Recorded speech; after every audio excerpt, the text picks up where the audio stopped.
Hello, welcome to the Security Update. It's with me, Hamse Daabjeerin. In this program, we will be covering for you the latest stories that matter security in the Horn and East Africa countries. Ahead on the program, Somaliland President breaks silence on the girl raped and killed in Puro.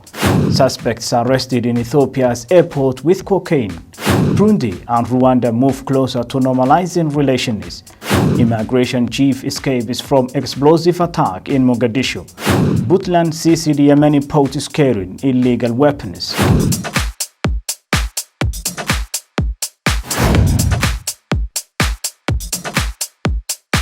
Welcome to the program. The Somaliland president, who was in tour in the eastern regions of Somaliland, has urged the regional judiciary to speed up the decision of the recent rape and murder in Puro. Ugbad Ali, who was a single mother, was raped and murdered in Puro. It is a highly organized event hosted by the University of Puro for the 10th batch of graduates of 500 graduating students. The event was attended by respected dignitaries, including the country's President Musa Bihi Abdi, ministers, and the regional authorities. In his remarks, the chairman of Puro University, Professor Isa Nur, he spoke in depth about the history and achievements of the university. He also congratulated the students for their graduation.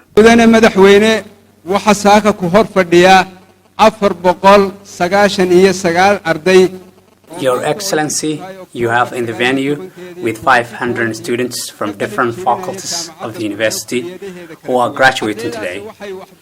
These students have been studying 3 to 7 years according to their courses. The President of Somaliland, Musa Bihi Abdi, has also congratulated the students for achieving their dreams and encouraging them not to stop efforts there.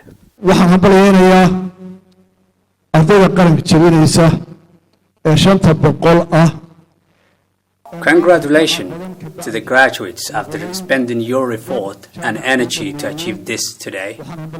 We cannot forget the parents for their contribution, as well as your lecturers and the management of Puro University. The mayor of Puro, Muhammad Abdurrahman Murad, who is also one of the students graduating from the university, has expressed his gratitude and challenged the students to never give up.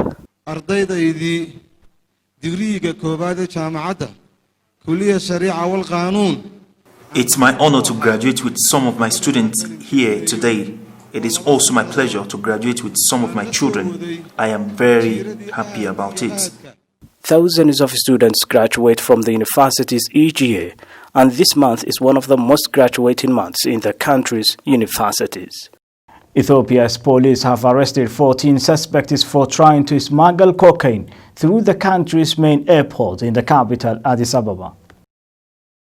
The Ethiopian Federal Police said the suspect, 13 Nigerians and 1 Brazilian, were found with 14 kgs of cocaine concealed in their luggage, underwear, and some were swallowed. The suspect had arrived from Sao Paulo, Brazil on Monday. They were detained at the airport, according to Narcotic Operation Commander Mengistu Beyene. Ethiopian police said they have seized 39 kgs of cocaine and 36 kgs of cannabis over the past 3 months. The Somalia Prime Minister Mohamed Hussein Roble, who paid an overnight tour to main security checkpoints in Mogadishu, has advised the security agencies to strengthen the security of the country. Somalia Prime Minister Mohamed Hussein Roble, who paid an overnight tour to main security checkpoints in Mogadishu, has directed the security forces to collaborate with the public to strengthen the security of the country and win the public heart. The Prime Minister was accompanied by other senior government officials who visited more than 10 checkpoints in the seaside city. During his inspection, the Prime Minister was briefed by the security heads and interacted with young people socializing in business centers and discussed them about key challenges. Speaking at the meeting with security forces in Mogadishu last night, Roble said the security could be only improved if the security cooperated with the public. Somalia security agencies have beefed up security across the capital to avert attacks from Al-Shabaab ahead of the country's elections, which are expected to take place later this year. Somali forces in Somalia's northeastern regional state have seized several vessels suspected to have been transporting weapons into the country. The Puntland state of Somalia has confirmed that they have seized Yemeni ports smuggling weapons into the country in an operation carried out along the El Ayo coast in the region. The officials further noted the operations will be continuous for the next few days in those areas. According to sources, for the last 3 decades, Somalia has been facing an arms embargo aiming to curb any illegal weapons making their way into Somalia. In January 1992, the Security Council introduced an open-ended arms embargo on Somalia over the ongoing conflict and deteriorating humanitarian situation. In February 27, the Council limited the embargo to non-state actors, allowing arms supply to Somali government forces. Last year, the Council again renewed for another year that partial lifting of the arms embargo on Somalia, which comes to end next month. The Council also banned chemicals used for making improvised explosive devices in order to minimize threat by Al-Shabaab bomb-making sections. A landmine blast killed at least 2 people and injured several others in Mogadishu. Reports say the explosion targeted the Director General of Immigration of Somalia, Mohammed Adan Kovi, who was in Kilometer 4 near Hotel Avrik. An explosion occurred at Kilometer 4 junction in the road linking Somalia capital Mogadishu to Aden International Airport. 2 people have been confirmed dead. One of the victims was the security escort for the Director of Somalia's Immigration and Citizenship, Mohammed Adan Kovi, whose car was on the road, while other person was a civilian hit by mere coincidence. Though the Director General of Immigration survived the attack, the blast sent a red smoke into the city skyline, occurred in the evening, while Mogadishu residents were awake and engaged shopping in this busy street. The Somalia security forces did not give details about the blast, which was heard all over the city. Police forces surrounded the blast site and blocked cars to investigate how the explosion happened in the first place. In this month, October alone, a senior intelligence officer was killed of suicide bombing carried out by women. It occurred in the turnarounds of Black Sea and Pa-Uba. The woman approached him while the officer was walking with his bodyguards. One of his security men was killed in the explosion alongside the officer. Though acts of terror are commonplace in the Somali capital Mogadishu, the security seems improving drastically. Neither Al-Shabaab nor other militant groups claimed this particular explosion. Burundi and Rwanda's foreign ministers have unexpectedly met at the border following years of diplomatic tensions and counter-accusations between the 2 nations. But we will be back more after the short break.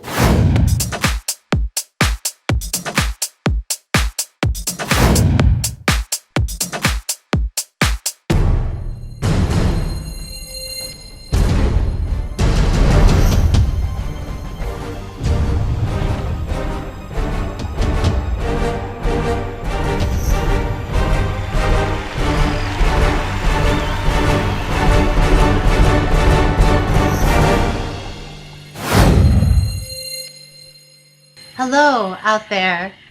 Tune in to CBA TV, the voice of East Africa and beyond. There's so many people around the world who are watching along with you.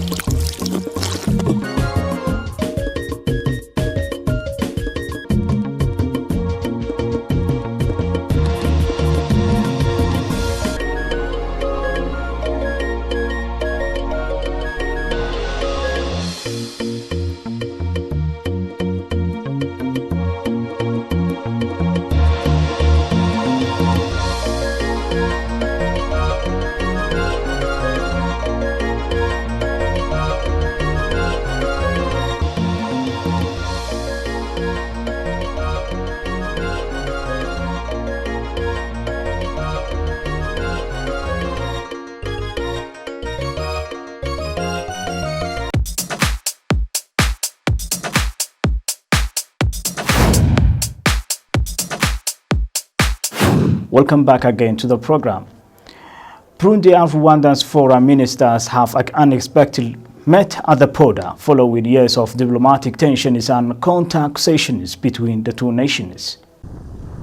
The meeting took place at the Nemba border post between the two countries, and Rwanda's Minister of Foreign Affairs and International Cooperation expressed his satisfaction that the initiative had been taken to make the dialogue possible.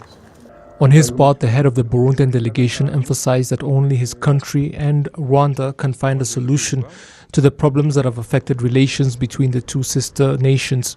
Waje kugira tubereke yuko twifuza yuko imigenderanire yacu. We are here to show you that we want relations with our neighbor Rwanda to improve. Relations, were disturbed in 2015. Now the government of Burundi wants to rectify the situation so that we can live in harmony like before, as brothers and sisters. This is what I have told those who want to be mediators between Rwanda and Burundi, that we know each other well enough to resolve our own problems without the need for mediation.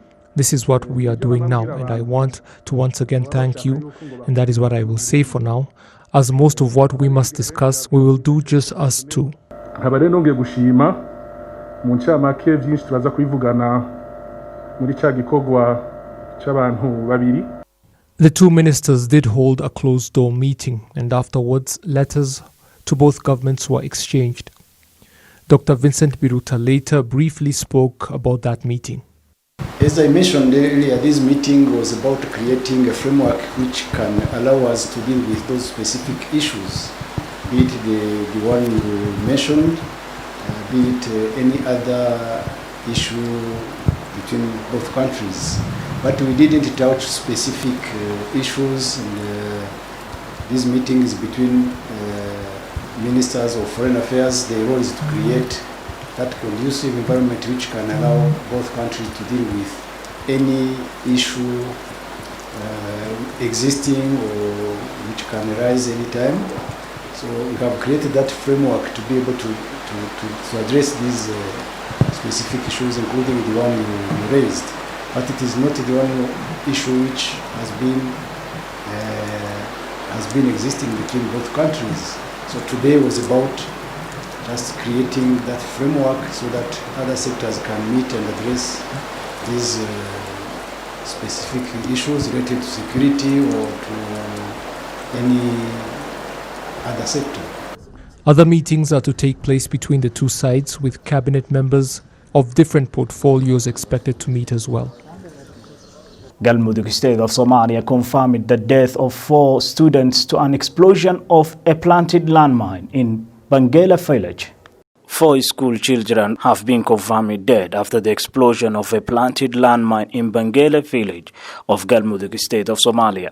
The Galmudug Ministry of Education and Culture said officials are investigating the nature of the device, but they suspect it to be a shell projectile dropped by unknown people within the village. The ministry identified the 4 children as Kamil Daror Muhammad, who was in grade 3, Ahmed Wali Qorane, grade 4, Sharmaka Abdul Katir, grade 4, and Abdullahi Shukri Muhammad, who was in grade 6.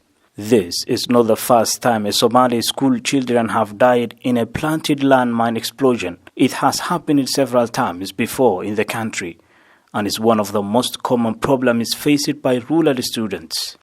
A Somali soldier based in Matipan district in Hiran killed an innocent civilian after they experienced a probe. The soldier pulled the gun trigger and murdered the civilian. The security officers have not yet disclosed it. The details including the name and age about the slain.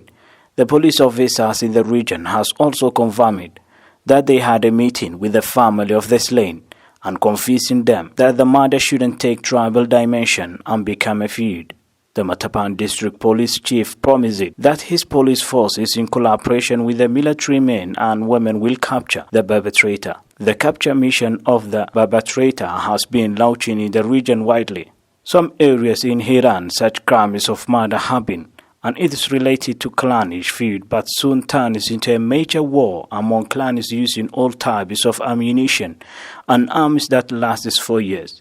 In general, Somalia witnesses soldiers killing civilians, and it is nothing new here. However, often those behind the murders have got away with it. very few are apprehended. In this year, the complaints about the increase in murder committed by soldiers against civilians hit all-time highs, and many of the complaints is still standing out. Somalia Army Forces confirmed at least 19 Al-Shabaab fighters were killed in an operation conducted by the Somalian National Army in the Pai region, though the group has not yet confirmed this case.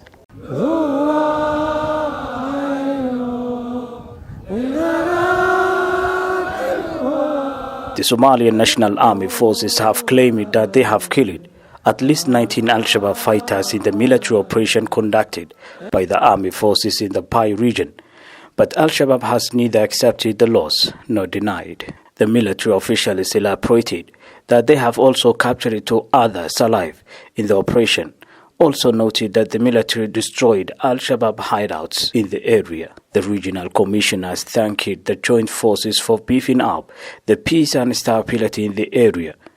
Government forces have intensified operations against Al-Shabaab in some regions, but the militant still hold its swaths of rural areas in those regions, conducting ambushes and planting landmines in the capital and elsewhere. The U.S.-trained Somali forces have claimed killing senior Al-Shabaab fighter in Lower Shabelle region of Somalia.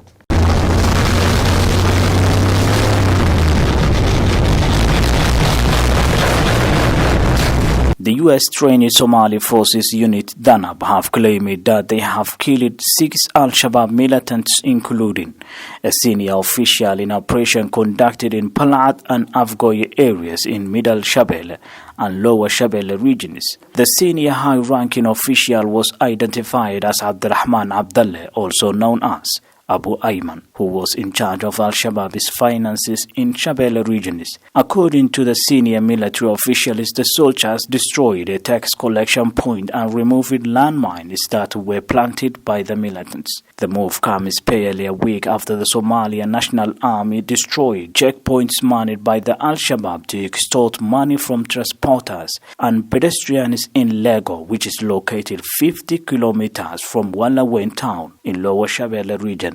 The government forces have intensified operations against Al-Shabaab in the past months, but the militants are still hiding in the rural areas, conducting ambushes and planting landmines. And with that story of the U.S.-trained Somali forces claiming killing senior Al-Shabaab fighter in Lower Shabelle region of Somalia, we'll wrap up our program for this time. Thank you very much for being with us. My name is Hamse Daabjeerin.